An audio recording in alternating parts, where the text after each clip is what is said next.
मैं धन्यवाद करना चाहता हूँ इस टीम का, जिन्होंने आज मेरे को मेरे हीरो में खड़ा कर दिया। बहुत बढ़िया। साथियों, अगर मैं सबका नाम लूँगा मुझे याद नहीं है, अगर लूँगा भी तो बहुत टाइम लगेगा, इसलिए मैं नमन करता हूँ प्रजापति इस हीरो संगठन का, जिसने ये बीड़ा उठाया पहचान देने का, और हमारे अध्यक्ष श्री सतीश जी सरोहा, जिनकी रहनुमाई में ये रास्ते पर चल रहा है।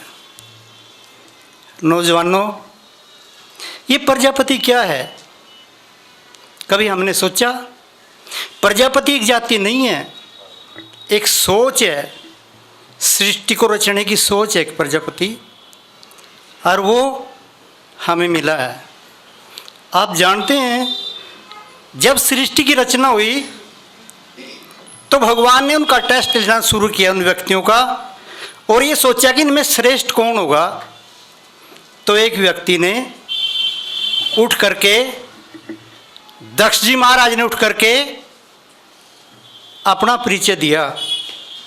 जिस प्रकार से भगवान ने चलती हुई इस पृथ्वी पर 5 तत्वों का पुतला बनाया, उसी प्रकार से दक्ष ने इस चक्कर पर, जिसे हम चाक बोलते हैं, इस चक्कर पर भी 5 तत्वों के पुतलों की रचना कर दी। इसलिए इसे प्रजापति की संज्ञा दी गई। बहुत दिन तक पूजते रहे हम, कई हजारों सालों तक पूजते रहे, लेकिन बीच में फिर ऐसा आया, कुछ शातिर आदमियों ने ये सोचा, अरे प्रजापति, ये यार इनको मिल गया शब्द, इतना पवित्र श्रेष्ठ शब्द इनको कैसे मिल गए? लेकिन हमारा जो समाज था ईमानदार और शरीफ था, तो हमें फिर क्या किया, एक घड़े के साथ जोड़ दिया। कुंभ मैंने होता घड़ा और हार मैंने होता बनाने वाला। तुम कुम्हार हो। कभी कभी प्रजापति बीच में शब्द उठ जाता था, लेकिन कुम्हार हो तुम कुछ ही बनाते हो, कुछ ही करो, मतलब नाना प्रकार के हजारों नामों में हमें बांट के रख दिया। लेकिन ये उजागर कैसे हुआ? इन नौजवानों के अंदर ये कैसे भावना आई? कैसे इन्होंने सोचा कि हम अपने उस पिछले इतिहास के साथ जुड़ें? क्यों हम अपने पीछे वर्मा लगाते हैं? क्यों गोयल लगाते हैं? क्यों मार लगाते हैं? क्यों थाड़े लगाते हैं? क्यों कुजिगर लगाते हैं? क्यों कुंभार कितने क्यों लगाते हैं, जब हम प्रजापति हैं? तो उन्होंने सोचा, मुझे एक छोटी सी कहावत याद आई जो इनके अंदर ये उमड़ा। आप जानते हैं, परीक्षित राजा को 7वें दिन सांप ने खाना था, डसना था सांप ने।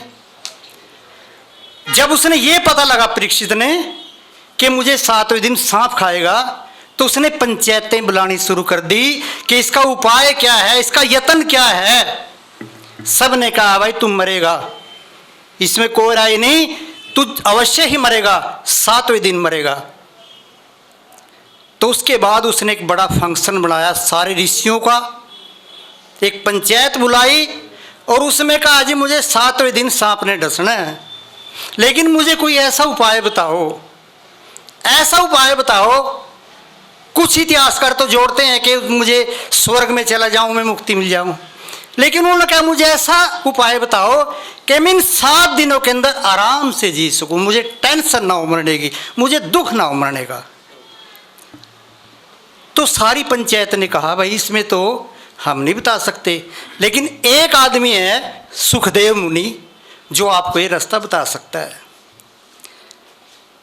तो पंचायत कहने लगी, सुखदेव मुनि तो आ नहीं सकता, वो तो इस पंचायत वगैरह में कोई पढ़ने वाला नहीं है। तो उनमें से एक आदमी खड़ा हुआ जिसे नारद कहते हैं, नारद की संज्ञा, आगे जी मैं लाऊंगा सुखदेव मुनि को।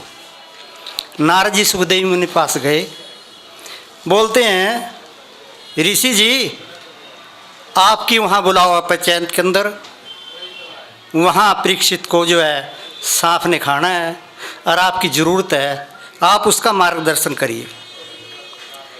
तो सुखदेव कहता है, हे नारद, मैं तेरे से एक बात पूछता हूं, अगर तूने कोई लैट्रिन में खड़ा कर दे, अरे तेरे ऊपर टट्टी पेशाब पड़े तो तुझे कैसा लगेगा? जी बहुत बुरा लगेगा।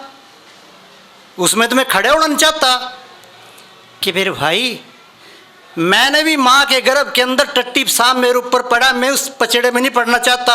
अब तो मैं मुक्त होना चाहता हूँ। मैं किसी पंचायत में, किसी के फंक्शन में, किसी के भारतीय फंक्शन में, किसी की प्रजापति, मैं नहीं जाना चाहता। भाई मुझे शांति से जीने दे, मैं नहीं जाऊँगा। तो फिर इस बात पे गौर करिए, क्या कहा नारद ने? सुखदेव जी ठीक है अपना जाइए, पर मैं आपसे एक बात पूछता हूँ, एक कुआं खुदवाया किसी ने, शायद नौजवान कुएं को नहीं जानते, लेकिन कुआं होता था ना पहले, और एक अंधा उस कुएं में गिर गया। अब मैं ये पूछता हूं, वो कुआं खुदवाने वाले को दोष लगेगा या जो उस पे बैठा देख रहा है उसे दोष लगेगा, या उस अंधे को दोष लगेगा जो कुएं में गिरा?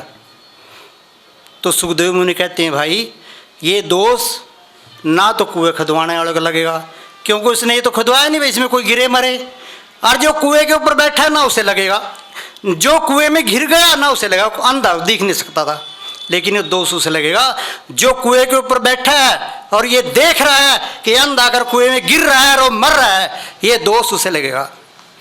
तो नारद जी कहते हैं सुखदेव मुनि जी, आप जैसे सृष्टि के बहुत अच्छे मानव होते हुए, आप जैसे ऋषि होते हुए, अगर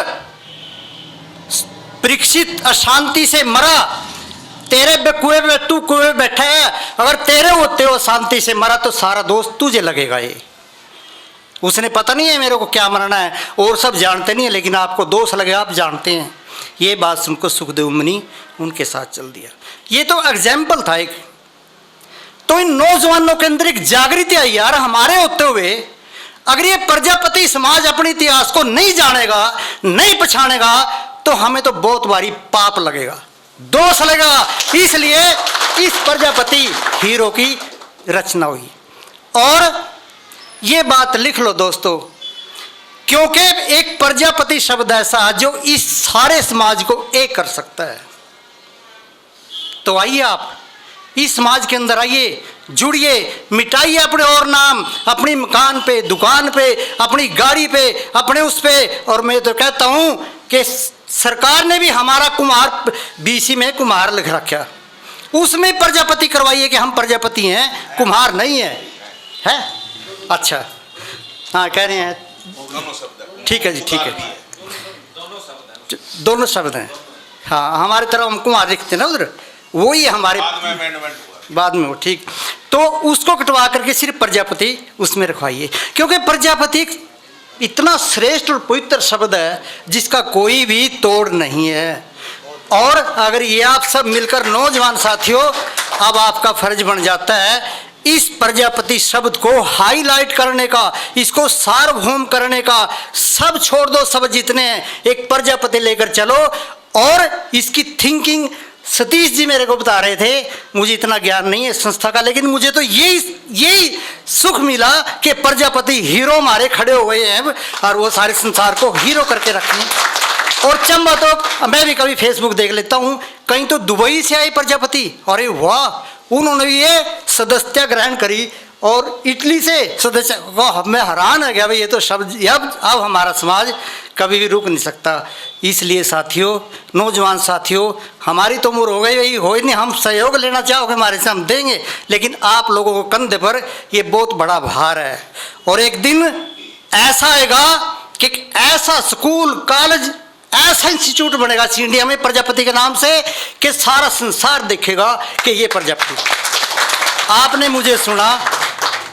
अगर आप ये वीडियो YouTube पर देख रहे हैं तो हमारे चैनल को सब्सक्राइब करें और बेल आइकन को दबाना ना भूलें। अगर आप Facebook पर ये वीडियो देख रहे हैं तो हमारे पेज को लाइक करें।